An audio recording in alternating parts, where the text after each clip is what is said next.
Hello everyone. Now I'm going to show you some blind approaches, some into off airport gravel bar, some into grass strips. Hope you guys enjoy these ones.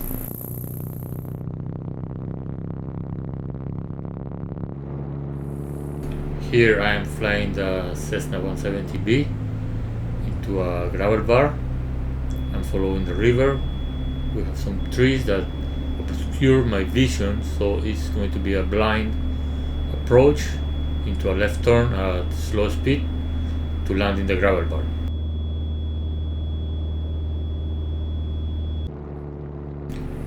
Since this is a blind approach, I configured the airplane for the landing since I enter the river between the trees.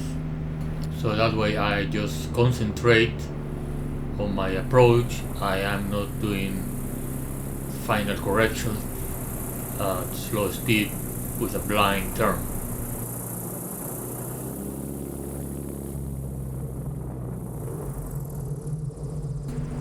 Here we have an outside view of the same landing.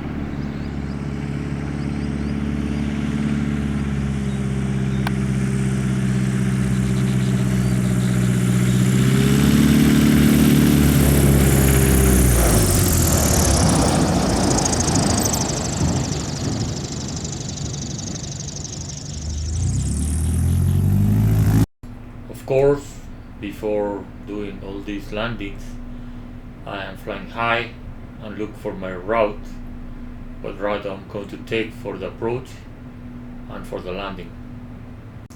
This next one is in Costa Rica. It's called Dos Marias. This one has lots of trees and some small hills that obscure the landing area. Here I'm waiting to have a glimpse of the runway so I can do my final approach. It's hard to see between all these trees. This one has a blind approach, but at the end you have kind of a long final with plenty of time to set up for the landing, adding flaps, slowing down for the final approach to land. This is a mix of gravel and old pavement, a lot of little small rocks which you have to be careful with the propeller. Those are the worst conditions for the propeller. Now we are in the south of Costa Rica, Corcovado National Park. We're going to land in Sirene Station.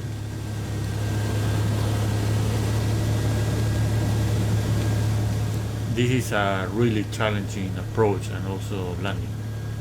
The strip is very difficult to find. I have to look in the GPS to look at my crumbreads from past flights every time I wanted to fly there. I have to zoom the GPS all the way to be able to see kind of where is the strip, and even then it's difficult to find.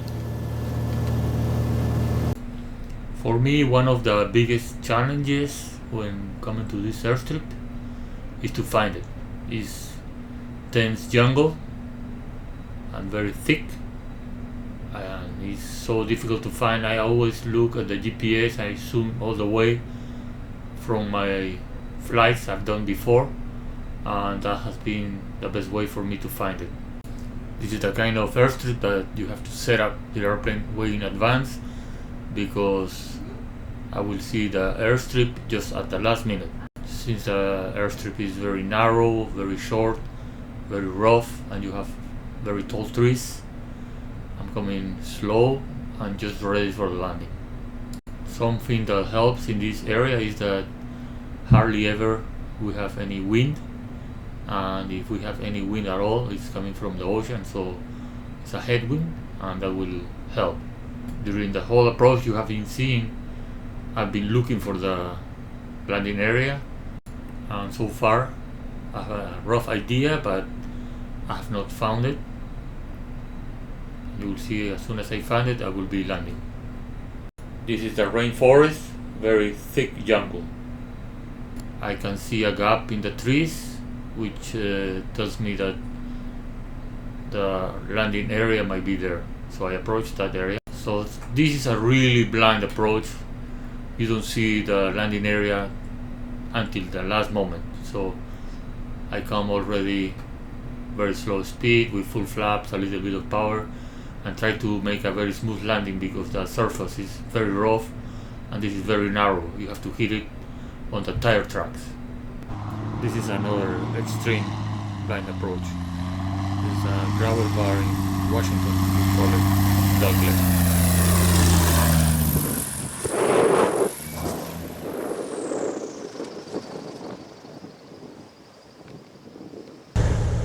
Same gravel bar, looking from the cockpit. On this one I come real slow. It's kind of short, you want to be slow, and the angle of attack indicator is a lot of help, so I can do this turn safely at slow speed.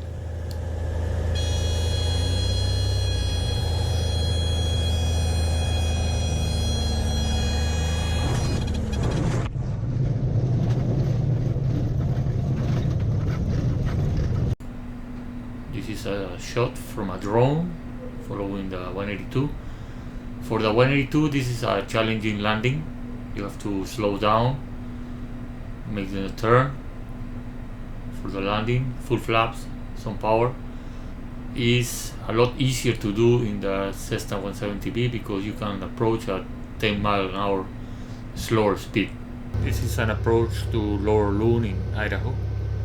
It is a blind approach. You are in the canyon, it's slow. This one has no go around, so what I try to do is come slow and ready to land. This is my first approach, so I didn't know exactly where the strip was. So I came real slow, full flaps, and just ready to land as soon as I saw the airstrip.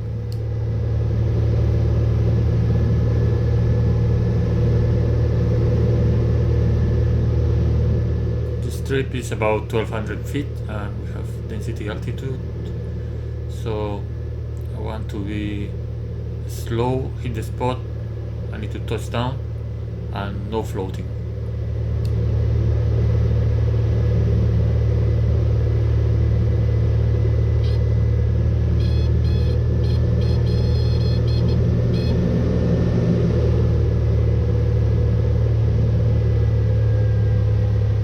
You can see I'm lowering my glasses here. They're polarized glasses, doesn't work too well for flying in low light.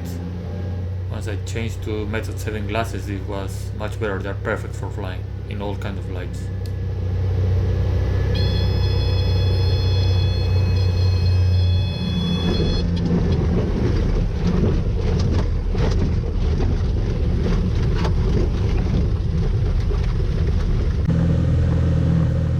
This is another blind approach in Idaho into Wilson Bar.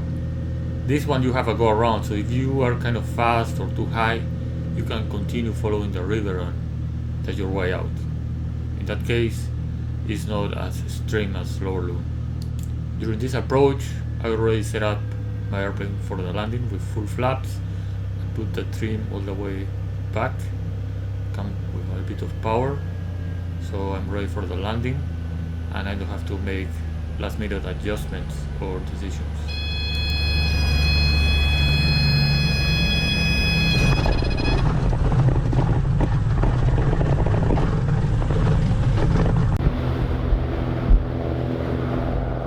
It is a view from the outside, also in Wilson Bar.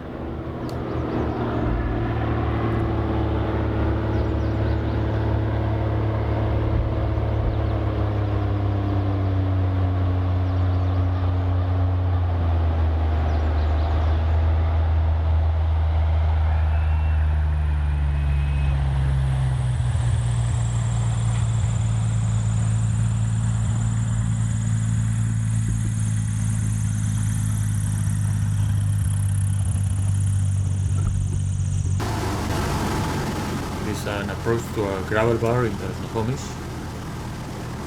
Coming from the high trees, make a right turn, and the gravel bar will be there.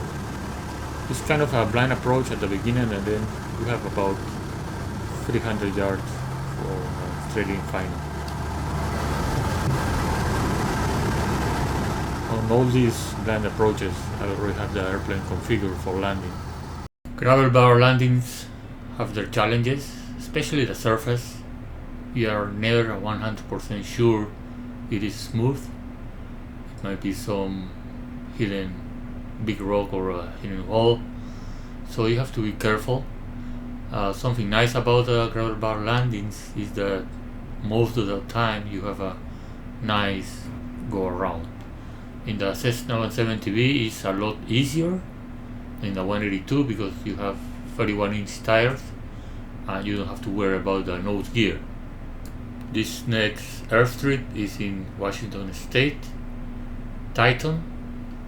You have a long approach over the lake, but you can also do an approach from the mountains, which I like to do when there is no wind.